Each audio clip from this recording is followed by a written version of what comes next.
נתקף במדבר, מרים מתה, והעם מתלונן בפני משה ואהרון. אוף, בא לי מים. אין לי כוח.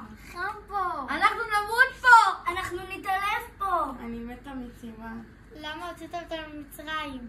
יו, מה נעשה? אני לא יודע, אולי נפנה לאלוהים. כן. מה נעשה עכשיו?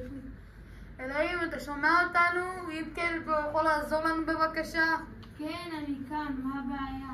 העם רק מתלונן, הם רוצים עכשיו מים, נתנו להם אוכל, אתה יכול לתת לנו עזרה? תן לנו עזרה, שומע אותנו, אנחנו חייבים עזרה. כן, אני כאן, מה הבעיה? העם מתלונן, הם רוצים מים עכשיו, אין לנו מה.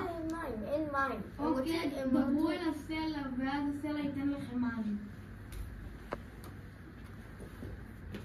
יאללה, נדבר אל הסלע.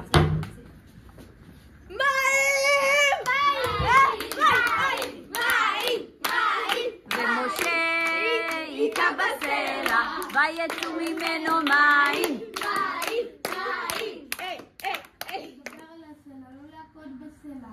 והעונש שלכם יהיה שלא תיכנסו לארץ כנען.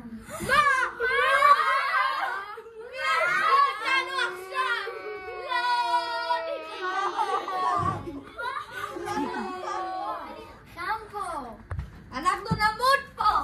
אנחנו נתעלף פה. למה לא יוצאים אותנו ממצרים? למה אתם... אלוהים, אתה שומע אותנו? אני אמרתי לכם לדבר על הסלע, לא להכות. קדימה, אבל מתי? עכשיו.